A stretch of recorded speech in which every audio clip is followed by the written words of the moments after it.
ரங்கராஜ் பாண்டே, மணிகண்டன், பழனி, எழிலரசி, கபிலா விசாலாட்சி, ஹேமவர்த்தினி, நாராயண கோவிந்தன் பங்கேற்கும் சாணக்கியாவின் சில் பட்டிமன்றம் ஆகஸ்ட் 8 சனி மாலை 6 மணிக்கு. இடம் காயத்ரி மஹால், காங்கேயம் ரோடு, திருப்பூர். அனைவரும் வருக, அனுமதி இலவசம். சாணக்கிய நேயர்களுக்கு வணக்கம். நம்ம வாரம் கிரிக்கெட் பத்தி ஒரு ஜாலியான ஒரு friendly and with some data discussion பண்ணிட்டு இருக்கோம். அதுக்கு இன்சைட் அவுட் அப்படின்னு ஒரு பேர் வைக்கலாமே. ஏன்னா உள்ள இருக்கிற நிறைய விஷயங்களை நம்ம ரொம்ப சுவாரஸ்யமா எடுத்துட்டு வந்துட்டு இருக்கோம். இந்த சினிமால இருக்கிற காசிப் அப்படி இல்லாம கிரிக்கெட்ல இருக்கக்கூடிய இன்ட்ரெஸ்டிங்கான டெக்னிக்கல் காசிப்ஸ் நம்ம நிறைய பேசுறோங்கிறதுனால இன்சைட் அவுட் அப்படின்ற பேர் கரெக்டா இருக்கும் அப்படின்றதுனால இன்று முதல் இந்த ஷோ இன்சைட் அவுட் என்று அழைக்கப்படும். இப்ப நம்ம கூட யக்னேஷ் இருக்காரு, பயங்கர எக்ஸைட்டடா இருக்காரு. அது நிறைய புது விஷயங்கள் நமக்கு கிரிக்கெட்ல இன்ட்ரெஸ்டிங்கா இருக்கு. அது ஃபிளமிங் விஷயத்துல இருந்து அது என்னன்றத சொல்லுவோம். ஆனா அதுக்கு முன்னாடி ஏதோ ஒரு ஜாலியான ஒரு விஷயத்த கேள்விப்பட்டதுல பயங்கர எக்ஸைட்டா இருக்கு யக்னேஷ். என்னதான் அப்படி ஸ்ரீலங்கால நடந்தது? அதாவது வெங்கடண்ணா வணக்கம். முதல்ல சாணக்கிய வணக்கம். அதாவது என்னன்னா, நம்மளோட பிளேயர் அப்படின்னு சொல்லப்படுற சிடபிள்யூசி, அதாவது நம்ம கிரிக்கெட் வேர்ல்ட் கப் 2019 அந்த சீரீஸ்ல அந்த தொடர்ல 54க்கு மேல நல்லா விளையாடுற பிளேயர் விஜய் சங்கரை செலக்ட் பண்ணாங்க. அந்த விஜய் சங்கர் இப்ப நான் எல்லாத்துல இருந்து ஓய்வு எடுக்கிறேன் இந்தியன் கிரிக்கெட்ல இருந்து அப்படின்னு வெளில போயிட்டு ஸ்ரீலங்கா பிரீமியர் லீக்ல போயிட்டு, அதாவது அவர் விளையாடுற டீமுக்கு என்ன பண்ணிருக்காரு, சேசிங்ல இருக்காரு. கடைசி ஓவர் 22 ரன் நீடட். என்ன பண்றாரு, தில்ஷன் மதுசனகான்னு சொல்லிட்டு ஒரு லெஃப்ட் ஆர்ம் சீமர் போடுறாரு. மேடன் ஓவர் ஆடுறாருங்க. 20th ஓவர் சேஸ் 22 ரன் வேணுங்க. மேடன் ஓவர் விளையாடுறாரு. அதாவது ஒரு புதிய சாதனை இது. அதாவது எனக்கு இந்த வடிவேல் சொல்ற மாதிரி கையும் புரியல காலும் புரியலங்க, என்னங்க இதுக்கு நம்ம நிறைய வெர்ஷன் சொல்லலாம். ஆக்சுவலா அந்த ஓவர் என்னால பார்க்கும்போது அந்த கமெண்ட்ரி நான் பார்த்தேன். இது கிட்டத்தட்ட நான் ஒரு வகையில பார்த்தா நான் கூட என்ன எக்ஸ்பெக்டேஷன்ல பார்த்தேன்னா, உங்களுக்கு ஞாபகம் இர்ஃபான் பத்தான் ஒரு தடவை இன்சமா முல்லக்கு ஒரு போலிங் ஒன்று போட்டார். 2002-3 சரியா ஞாபகம் இல்ல. பாகிஸ்தான்ல போய் நம்ம விளையாடணும். அப்ப இதே மாதிரி இன்சமா முல்லக்கு அவங்களுடைய மஸ்ட் வின் மேட்ச் சூப்பரா 5 பால்ஸ் டாட் பால்ஸ் போட்டாரு. எல்லாம் அவுட் சைட் ஆஸ்டம், சரியான லைன். இன்சமா முல்லக்கே திணறினாரு. நான் அந்த மாதிரி ஏதோ போட்டிருப்பாரு அப்படின்னு போய் பார்த்தா நல்லா தான் போட்டிருக்காரு. பட் அந்த அளவுக்கு எல்லாம் இல்ல. அதாவது அந்த பொறாமை அப்படின்ற வேர்டுக்கு இருக்கிற சக்தி நீங்க தெரிஞ்சுக்கங்க. எதுக்காக நீ 2019 வேர்ல்டு கப் வந்தேன்னு தமிழ்நாட்டுல இருந்து போன பிளேயருக்கு தமிழர்களே எதிர்த்தாங்க. எனக்கு அது நான் ரொம்ப ஒரு பெயின்ஃபுல்லான ஒரு போர்ஷன். அது உண்மையிலே நீங்க இப்ப ஒரு ராயுடுவோ ஒரு லக்ஷ்மணோ ஒரு சிராஜோ யார் போனாலும் ஆந்திரால சப்போர்ட் பண்ணுவாங்க. மகாராஷ்டிராலையும் அப்படிதான். ஆனா தமிழ்நாட்டுல மட்டும்தான் ஒரு பிளேயர் போனா அவன் ஜாதி என்ன மதம் என்னன்னு பாப்பாங்கன்னு வச்சுக்கோங்களேன். அவர் மேல அப்படி ஒரு வெறுப்பு. Though he was in form. அந்த டயத்துல ஒரு இன்ஜிரியோட வெளியே வந்தார் மனுஷன். டேய் உங்க வைத்தறிச்சல்னாலே வெளியே வந்தேன். ஆனா அது பாவமான சைடு. இன்னொரு பக்கம் சொல்றேன், உங்களை 1000 பேர் எதிர்த்து நின்னாலும் நீங்க சாதிக்கணும்னு நினைச்சா சாதிச்சு வரலாங்க. ஓகே, நீங்க விராட் கோலி இல்லாத எதிர்ப்பா, இல்லைன்னா யாருக்கு இல்லாத எதிர்ப்பு சூப்பரா வரலையா? ஏன் இவரு நம்ம தினேஷ் கார்த்திக் கமெண்ட்ரி போயிட்டு திரும்பி விளையாட வரலையா? சோ அந்த மாதிரி இவர் கம்பேக் கொடுப்பாரான்னு பார்த்தா அந்த இன்ஜுரியில இருந்து கம்பேக்கே கொடுக்கல. சுத்தமா கேம் போயிடுச்சு. கொஞ்சமாச்சு ஜிடிக்கு நல்லா விளையாடினாரு. அதுவும் இந்த 5 பால் விட்டதெல்லாம் அக்செப்டே பண்ண முடியாது. இட் வாஸ் குவைட் சிரிக்கிறதா அழகதான் தெரியல. உண்மையில எனக்கு ஃபீல் ஆச்சு. கண்டிப்பா நீங்க பேசுனீங்க யாரும் சாதிக்கலையா, விராட் கோலி சாதிக்கலையா அப்படின்னு பேசும்போது நம்ம ஒரு பிளேயர் பத்தி பேசணும். ஜோ ரூட் கிரிக்கெட்டிங் நேஷன்ல ரொம்ப பேசப்பட்ட ஒரு பிளேயர். ஏன்னா மனுஷன் இம்ப்ரூவ் பண்ணிட்டே போற கிரிக்கெட். அதாவது இப்போ டைமென்ஷனல் கிரிக்கெட் அது ரொம்ப ஒரு என்டர்டெய்னிங் கிரிக்கெட்டா மாறிடுச்சு. இப்போ மோர் தென் டெக்னிக்கல் ஆஸ்பெக்ட்ஸ், அந்த நார்மல் ஷாட்ஸ் விளையாடணும், டெக்ஸ்ட் புக் ஷாட்ஸ் விளையாடுறதோட எப்படி நீ புதுசா ஷார்ட்ஸ் கன்வெர்ட் பண்றோம் அப்படிங்கறதா போயிட்டு இருக்கு. அந்த விதத்துல ஜோ ரூட் ஒரு டைனமிக்கான பிளேயரா மாறிட்டு வந்துட்டே இருக்காரு. அப்படி பார்க்கும்போதுனா கொஞ்ச நாளா நல்லா சக்சஸ்ஃபுல்லா எடுத்துட்டு வராரு இங்கிலாந்து டெஸ்ட் டீம். அதுக்கப்புறம் பென் ஸ்டோக்ஸ் அவர்கிட்ட இருந்து எடுத்துக்கிறாரு டீம். முதல்ல பென் ஸ்டோக்ஸ் பேஸ்பால் எரான்னு சொல்லிட்டு கூப்பிடுறாங்க அந்த எராக் பேரு. அங்கிருந்து பெருசா ஒன்னும் பெர்ஃபார்மன்ஸ் இல்ல. 2 ஆஷஸ் தோக்குறாங்க. அதுக்கப்புறம் இவருக்கு பிரெண்டன் மெக்கலம் வெளில போறாரு. ஃபாலோட் பை பென் ஸ்டோக்ஸும் நான் ரிட்டையர்மெண்ட் எடுத்துக்கிறேன், எனக்கு இதுக்கு மேல இந்த டீம்ல விளையாட முடியல, எனக்கும் ஃபிட்னஸ் இல்ல அப்படின்னு சொல்லிட்டு அவரும் வெளில போறாரு. இப்போ என்ன பண்ணிருக்காங்க இங்கிலாந்து டீம் அப்படின்னு பார்த்தா, ஒரு புது எனர்ஜியோட ஸ்டீஃபன் ஃபிளெமிங் ஹெட் கோச்சா அப்பாயிண்ட் பண்ணிருக்காங்க. அலாங் சைட் வித் நம்ம ஜோ ரூட் திருப்பி டெஸ்ட் கேப்டனா எடுத்திருக்காங்க. அதாவது நிறைய பிளேயர்ஸ் இருக்காங்க டீம்ல. ஓலி போப் இருக்காரு, கிராலி இருக்காரு, பென் டக்கெட் இருக்காரு, நிறைய நல்ல players R performing well in test. ஆனா அவங்களெல்லாம் இருந்தும் இல்ல, அடுத்த சைக்கிள் நம்மளுக்கு ரொம்ப முக்கியம். வருஷம் நம்ம ஊர்லதான் வேர்ல்ட் டெஸ்ட் சாம்பியன்ஷிப் ஃபைனல் நடக்குது, ஆனா நம்மளாட்டியே பங்கேற்ற முடியல அப்படிங்கிற ஒரு வருத்தத்தோட அவங்க என்ன பண்றாங்கன்னா, ஓகே நாங்க திருப்பி இந்த வருஷம் வரோம், வெறியா வரோம் அப்படின்னு சொல்லிட்டு ஆர்ச்சர் எல்லாருமே ரொம்ப வெறியா இருக்காங்க. ஆர்ச்சர், ஓலி ராபின்சன், கிறிஸ் ஓக்ஸ்ன்னு சொல்லிட்டு அவங்களும் பிளேயர்ஸ் எடுத்துட்டே வராங்க. ஜோஷ் டாங் அப்படின்னு சொல்லிட்டு நிறைய பிளேயர்ஸ் பாக்குறோம். அந்த விதத்துல ஜோ ரூட்டை திருப்பி கேப்டனா அப்பாயிண்ட் பண்றாங்க. இது நீங்க என்ன சொல்றீங்க? இல்ல உண்மையிலே இது ஐ வுடன்ட் ப்ளேம் மச். இப்போ எனக்கு டக்குன்னு அவரோட பேர் ஞாபகம் வர மாட்டேங்குது. இந்த நியூசிலாந்து ஒரு பேட்ஸ்மேன், இந்த 4th டவுன் ஆள் கூட கொஞ்சம் வேல் டெட்டா இருப்பாரு. இந்தியாவை பார்த்தாலே அடிச்சு நேர் பண்ணாரு. இந்த ஓடிஐ செமிஃபைனல்ல கூட டேரில் மிச்சல்.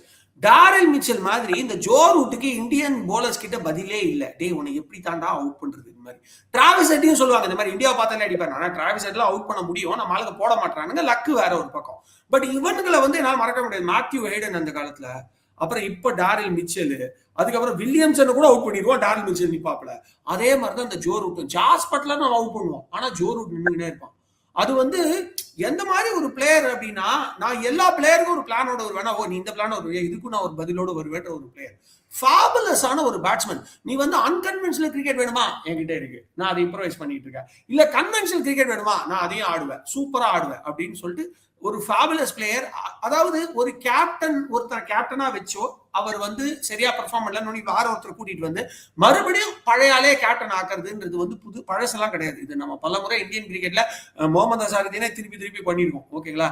எப்படி வேர்ல்டு கப் வந்தா மட்டும் பும்ராவும் ஹர்திக் பாண்டியாவும் டீமுக்குள்ள வராங்களோ, அதே மாதிரி முகமது அசார் வேர்ல்டு கப் வந்தா மட்டும் கேப்டனா வருவார். சோ அந்த மாதிரி எல்லாம் பண்ணிருக்கிறப்போ he definitely deserves Joe Root. எனக்கு என்ன ஒரு பாயிண்ட்னா, கூடவே நம்ம ஸ்டீஃபன் ஃபிளமிங் வந்து கோச் ஆக்குனதுக்கு எல்லாரும் கலாச்சிட்டு இருக்கீங்க. Take it from me, T20 பிச்சிலேயே அவர் டெஸ்ட் ஆட வச்சவர். ஓகேங்களா? அதனால அவர் அண்டர் எஸ்டிமேட் பண்ணாதீங்க. அவர் உண்மையிலே நல்லா டெஸ்ட் விளையாட வைப்பாரு. எதுக்காக அவரை பண்ணிருக்காங்கன்னா வம்படியா தான். நீ இந்த பேஸ்பாட் கிரிக்கெட்ல இருந்து வெளில வந்து ப்ராப்பரா ஆஷஸ்ல எல்லாம் ஒரு டெஸ்ட் கிரிக்கெட் ஆடணும், பால் வேஸ்ட் பண்ண தெரியணுங்கிறதுக்காகத்தான் ஸ்டீஃபன் ஃபிளமிங் உள்ள கூட்டு வந்திருக்காங்க. Jokes apart, Stephen Fleming with Joe Root நல்ல காம்பினேஷனா இருக்கும்னு நான் நம்புறேன். பட் ஃபிளமிங் எந்த அளவுக்கு ஃபாஸ்ட் பவுலர்ஸ் அவர் இம்ப்ரவைஸ் பண்ண போறாருங்கிறத பார்க்கணும். ரெண்டாவது, இங்கிலாந்துமே இப்ப நல்ல ஸ்பின் போலிங்க்கு வராங்க. நீங்க பாருங்க, இப்போ நம்ம அந்த T20லயும் ஒன் டேலயும் எவ்வளவு ஸ்பின்னர்ஸ் யூஸ் பண்ணாங்க. திடீர்னு சம்மந்தம் வெத்தல் வந்து சூப்பரா போட்டு போனான். ஆனா ஸ்டீஃபன் ஃபிளமிங் வந்து அந்த அளவுக்கு ஸ்பின்னர்ஸ்க்கு இம்பார்ட்டன்ஸ் கொடுப்பாரான்றது தெரியல. ஜடேஜா, அஸ்வின் எல்லாம் IPL கலக்குனதே அவங்களுடைய ஸ்கில்னால தானே தவிர இவர் ஃபாஸ்ட் பவுலர்ஸ்க்கு கொடுத்த ஒரு இன்புட்ஸ் வந்து இவங்களுக்கு கொடுக்கல. சோ எந்த அளவுக்கு ஸ்பின்னர்ஸ் மறுபடியும் டாமினேட் பண்ணுவாங்கன்றத பார்க்கணும். பட் எனக்கு தெரிஞ்சு இந்த சேஞ்ச் இந்தியன் டீமும் பண்ணணும். எப்படி தெரியுமா?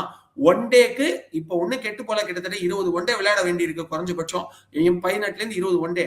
சுப்மன் கில்ல தம்பி நீ வைஸ் கேப்டன் பண்ணுன்னு அழகா ரோஹித் சர்மாவை திருப்பி கேப்டனா கொண்டு வரலாம். ஏன்னா ஸ்பின்னர்ஸ்க்கு இம்பார்ட்டன்ஸ் கொடுக்க தெரியாதவனால எந்த சாதனையும் பண்ண முடியாது இந்தியன் டீம் வச்சு. சோ ரோஹித் சர்மா போன world cup, one day world கப்ல பண்ண தப்பு ஸ்பின்னர்ஸ்ல அஸ்வினை மிஸ் பண்ணாரு. T20 வேர்ல்டு கப்ல அதை சூப்பரா பிக்கப் பண்ணி 3 ஸ்பின்னர்ஸ் 4 ஸ்பின்னர்ஸ் போனாரு, ஒர்க் அவுட் ஆச்சு. இப்ப திரும்பி அவரை கேப்டனா கொண்டு வந்தா இந்த வேர்ல்டு கப் நமதே. கண்டிப்பா, டெஃபினெட்லி. நம்ம இதை பத்தி பேசும்போது இங்கிலாந்து அண்ட் நியூசிலாண்டோட லவ் ஸ்டோரி கண்டினியூஸ். ஏன்னா பார்த்தோம்னா பிரெண்டன் மெக்கலம் தான் இருந்தாரு இங்கிலாந்துக்கு. திருப்பி அவங்க ஒரு ஓசி, அதுக்கான ஒரு கிவி கேப்டன், கிவி கோச்சுக்கே போயிருக்காங்க. ஸ்டீஃபன் ஃபிளமிங் போயிருக்காங்க. லிமிடெட் ஓவர்ஸ் பிரெண்டன் மெக்கலம் பாத்துக்கிறாரு, டெஸ்ட் வந்து ஸ்டீஃபன் ஃபிளமிங் பாத்துக்கிறாரு. பாக்குறதுக்கு ரொம்ப அழகா இருக்கு அந்த பேக்கிங். அந்த இங்கிலாண்டும் ஆஸ்திரேலியாவும் பண்ற பேக்கிங் தான் நான் வந்து இந்தியன் டீம் இருந்து எதிர்பார்க்கறேன். ஏன்னா ஒரு நல்ல வெல்த்தியான கிரிக்கெட் போர்டு, எல்லாமே இருக்கு, எல்லா ஃபெசிலிட்டியும் A to Z எல்லாமே இருக்கு. ஆனா அந்த டீம் மேனேஜ்மெண்ட் மட்டும் எங்கேயோ ஏதோ பண்ணிட்டே இருக்காங்க.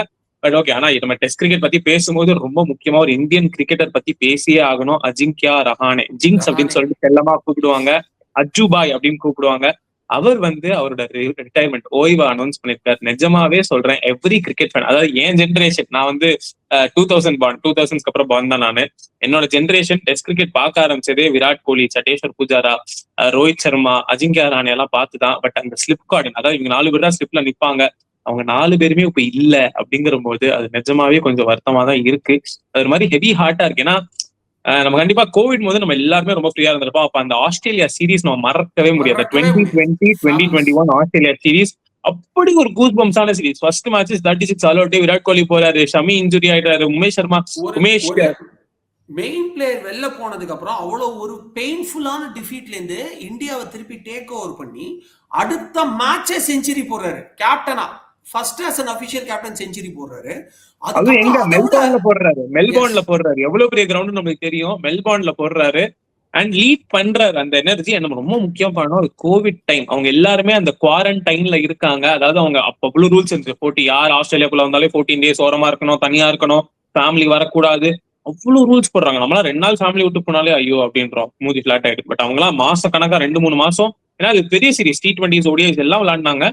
டெஸ்ட்ல பெரிய பிளேயர் போறாரு, விராட் கோலி வெளில போறாரு, ரோஹித் சர்மாவுமே இல்ல முதல் 2 மேட்சுக்கு.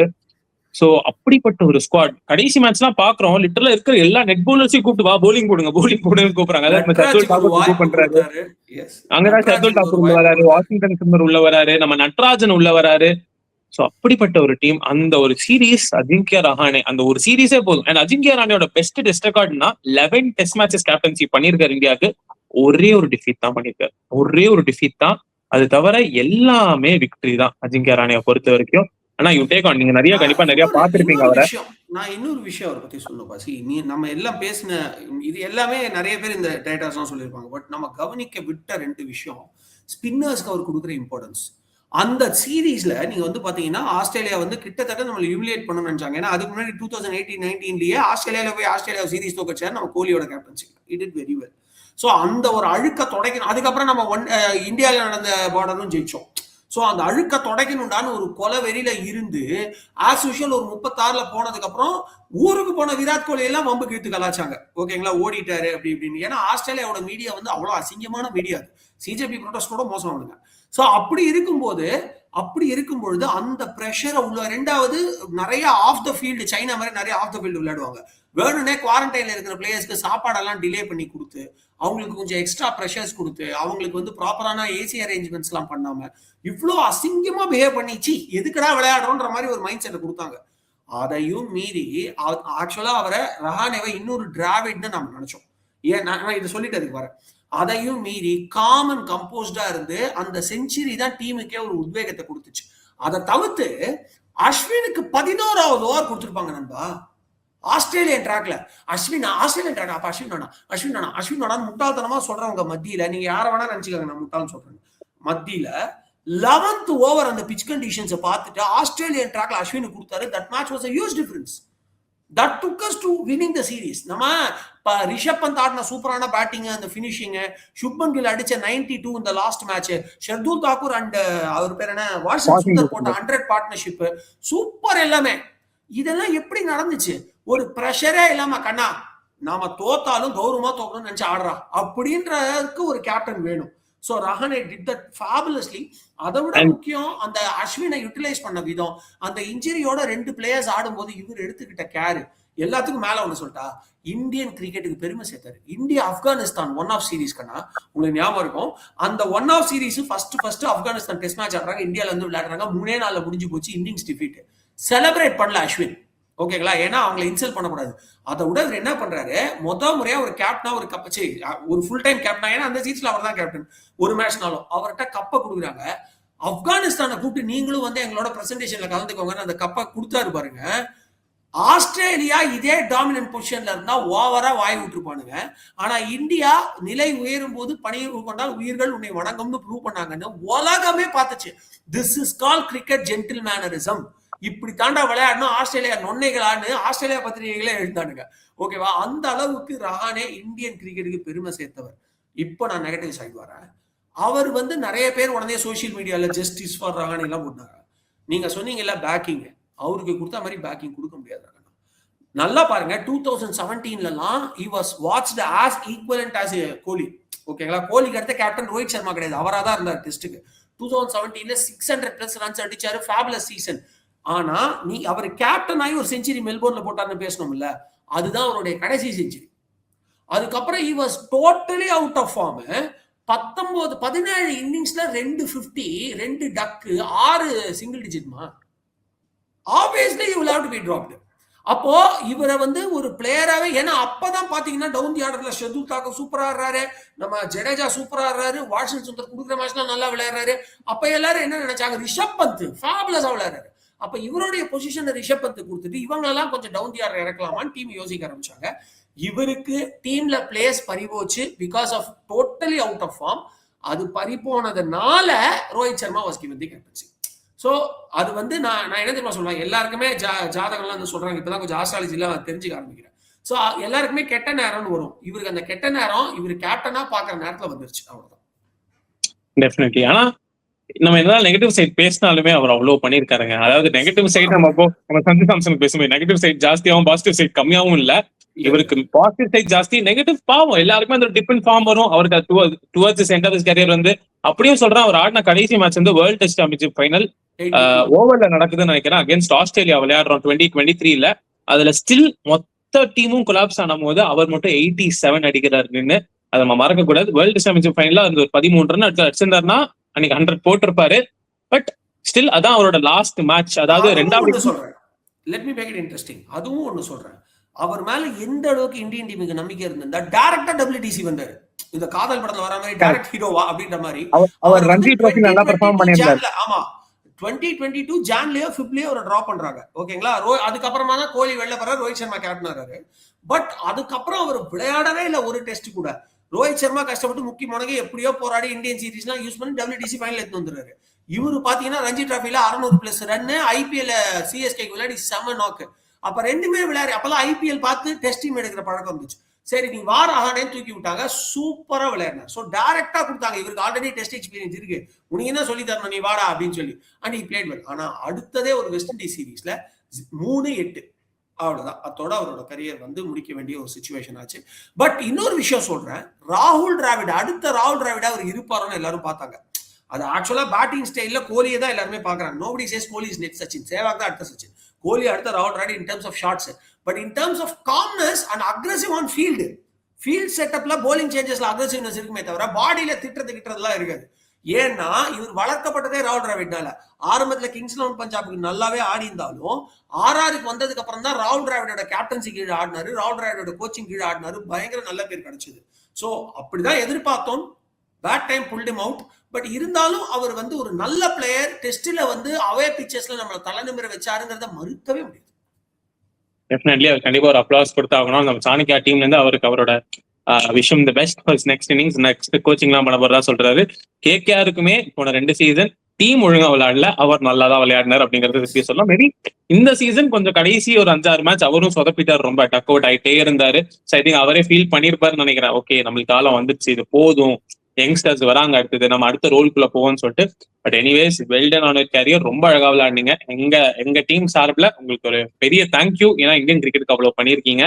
அடுத்து நம்ம அங்கேயும் பாக்குறத CWC கிரிக்கெட் வேர்ல்ட் கப் 2027 பத்தி பார்க்கணும். நேத்திக்கு வந்து பெரிய ஈவெண்ட் ஒன்று நடக்குது சவுத் ஆப்பிரிக்கால. நம்ம ஜெய்ஷா போறாரு, அங்க இருக்கிற south African legends Hashim amla அப்படின்னு சொல்லிட்டு எல்லாருமே கூப்பிடுறாங்க. கூப்பிட்டு அதை இனாகுரேட் பண்றாங்க. ரொம்ப அழகான ஒரு லோகோ, எல்லா கலர்ஸ் எல்லாம் போட்டு, அந்த Zimbabwe, Namibia, south African colours எல்லாம் போட்டு அழகா ஒரு லோகோ ஒன்று கிரியேட் பண்ணியிருக்காங்க. அண்ட் இந்த வாட்டி என்ன சொல்லியிருக்காங்கன்னா ஆல்மோஸ்ட் 12 கிரவுண்ட்ஸ்ல இந்த வாட்டி வந்து மேட்சஸ் நடக்க போகுதுன்னு சொல்றாங்க. லாங்கர் வேர்ல்ட் கப், ஒரு லாங்கர் சீரிஸ் மாதிரி இருக்குன்ற மாதிரி சொல்லியிருக்காங்க. ஆஸ்திரேலியா கூட என்ன சொல்லியிருக்காங்கன்னா, எங்களுக்கு இந்த லாங்கர் வேர்ல்ட் கப்னால எங்களுக்கு வந்து 15 பிளேயர் டீம் வேணாம், 18 பிளேயர் டீம் வேணும், நீங்க அதுக்கு ரெக்கமெண்ட் பண்ணிக்கோங்க ICC அப்படின்னு சொல்லிட்டு அவங்களும் சொல்லியிருக்காங்க. ஏன்னா பெரிய நிறைய குரூப் ஸ்டேஜஸ் வருது. அண்ட் முக்கியமா ரொம்ப ஒரு கஷ்டமான விக்கெட் வேற. ஏன்னா சவுத் ஆப்பிரிக்கால விளையாடுறது ஒரு ஆஸ்திரேலியா மாதிரியோ ஒரு இந்தியா மாதிரியோ, ஆஸ்திரேலியானா ஓகே சீமி ட்ராக்ஸ், இந்தியானா ஸ்பின்னிங் ட்ராக்ஸ் அப்படிங்கிற ஒரு மைண்ட் செட் கிடையாது. அங்க எல்லா ட்ராக்ஸும் இருக்கும், அங்க எப்போ எது எப்படி ஆடுனே தெரியாது. ஸோ அப்படி இருந்தாலும் அவங்க கேட்டிருக்காங்க இந்த மாதிரி. அண்ட் ஐ திங்க் 12 மேட்சஸ்ல 8 மேட்ச் வந்து சவுத் ஆப்பிரிக்கால நடக்குது, 3 மேட்சஸ் இன் ஜிம்பாப்வே. பிச்சஸ்ல வந்து உங்களுக்கு 8 பிட்ச் வந்து சவுத் ஆப்பிரிக்கா, 3 பிட்ச் வந்து ஜிம்பாப்வே. அதுவும் அந்த ஹராரே, இப்ப நம்ம போட்டு ஜிம்பாப்வே போட்டு போந்துட்டு வந்தோம் பாத்தீங்களா, அந்த ஹராரே பிட்ச் 220 அடிச்சுமே, அந்த பிட்ச்ல வந்து சில மேட்சஸ் நடக்க போகுது. அண்ட் ஒரே ஒரு பிட்ச் வந்து நமீபியாவோட ட்ராக். So in terms of track வந்து as you right, 8 in South Africa, 3 in Zimbabwe and 1 in Harare. So இந்த ஒரு டோர்னமெண்ட்ல we can really expect that India can do wonders. ஏன்னா உங்களுக்கு ஞாபகம் இருக்கும் 2003 வேர்ல்டு கப்ல நம்ம சவுத் ஆப்பிரிக்கால நடக்கும்போது அந்த கலக்கணும், ஜோஹன்னஸ்பர்க்ல ஃபைனல் மிஸ் பண்ணாமே தவிர we played very well. And Centurion கிரவுண்டுன்றது வந்து பாத்தீங்கன்னா அது வந்து ஒரு கிளாஸ் பிச், அது யார் வேணா அடிக்கலாம், 400 செஸ் பண்ணி பிச் அது. அதனால ரொம்ப இன்ட்ரெஸ்டிங்கா இருக்கும் இந்த வேர்ல்டு கப். பட் என்னை பொறுத்தவரை நான் சொன்ன வார்த்தை நடக்காதுன்னு தெரியும், இருந்தாலும் ஆசைப்படுறேன். ரோஹித் சர்மா மறுபடியும் கேப்டன் ஆக்கப்பட்டால் இந்தியாவுக்கு நல்ல சான்ஸ் இருக்கு. கில் கேப்டன்சி மெட்டீரியல் கிடையாதுன்னா நான் வளர மாட்டேன், பட் அதுக்கு டைம் இருக்கு, அதுதான் நான் சொல்லுவேன். ஏன்னா இப்ப நிறைய யங் பிளேயர்ஸ் கேப்டன் ஆகணும்னு நினைக்கிறாங்க. நீங்க பாத்தீங்கன்னா இப்ப சூரியவன்ஷி எல்லாம் கேப்டன் ஆகணும்னு ஒரு காமெடியா போஸ்ட் போயிட்டு இருக்கு. ஆமா, இப்ப வைஸ் கேப்டன் போட்டிருக்காங்க, ஈஸ்டோன்ல வைஸ் கேப்டனா போட்டிருக்காங்க அவர். இஷான் கிஷனுக்கு எதுக்குன்னே தெரியல, 15 வயசு குழந்தைய போயிட்டு ரெட் பால் நீ ஆடுப்பா. அவர் மொத்தமே இது வரைக்கும் அவர் ஊருக்கு பீகாருக்கு வந்து 15 இன்னிங்ஸ் ஆடி 200 ரன் அடிச்சிருக்காரு ரெட் பால்ல. அவரை கொண்டு போயிட்டு ஈஸ்டோனுக்கு வந்து எனக்கு தெரியல எதுக்கு இவ்வளோ ரேஸ் பண்றாங்க தெரியல. ஏதாவது பொலிட்டிக்கல் மூவா, பீகார்ல தான் யாராவது ஓட் கிராப் பண்ண ட்ரை பண்றாங்களா, இது என்ன மாதிரியான ஒரு ட்ரெயின் எனக்கு தெரியல. பட் ஓட் கிராப் கிடையாது. Yagnesh, I will answer your question. இவங்க இப்ப இருக்கிற BCCI அண்ட் செலக்டர்ஸோட ப்ராப்ளமே they are very much responding to social media ask.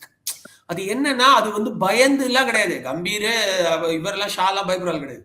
அவங்க கமர்ஷியலைஸ் டூ மச்சா யோசிக்கிறாங்க.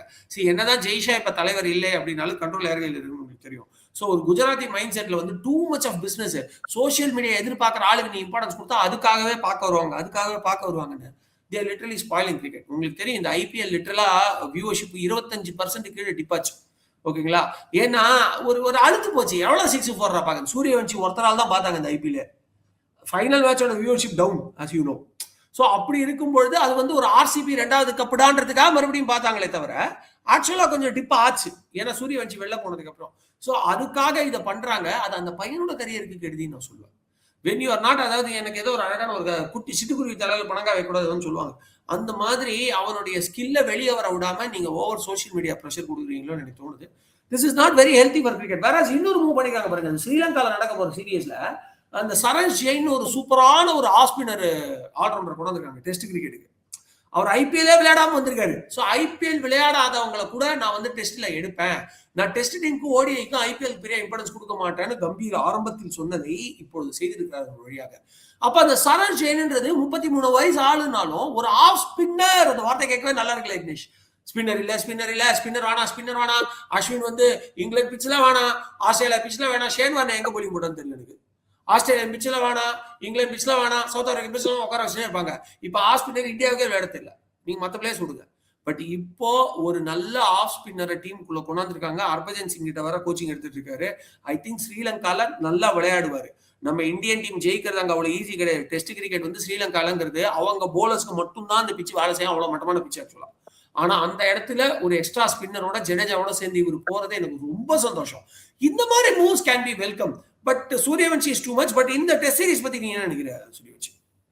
ரொம்ப அருமையான ஸ்குவாட் பிக் பண்ணிட்டாங்க. ஃபர்ஸ்ட் கேம் வந்து கேல் அப்படிங்கிற ஒரு இடத்துல நடக்குது. அண்ட் இந்தியா போன வாட்டி அங்க போறச்சு, அங்கதான் நம்ம சீரிஸ் ஜெயிச்சோம். அதாவது கிட்டத்தட்ட 9 வருஷம் 2017 போயிருக்கோம் கடைசியில. அப்ப அந்த பேட்ச்ல அபினவ் முகுந்த் தான் விளையாடினாரு. இப்ப நம்ம பாக்குறோம் கமெண்டேட்டர் அபினவ் முகுந்த். அப்போ ஒரு சரியான பிளேயர் அவர். பாவம் அவரு வந்து ஆப்பர்ச்சுனிட்டி ஒழுங்கா கிடைக்காம நல்ல ஒரு பிளேயர், ரொம்ப ஸ்பாயிலான ஒரு பிளேயர். அவரும் நல்லா அடுத்து புஜாரா மாதிரி வர வேண்டிய ஆள் அவரு. புஜாரா ரஹானே மாதிரி அவரும் நம்ம இன்னைக்கு அவரை பத்தி பேசியிருப்போம்.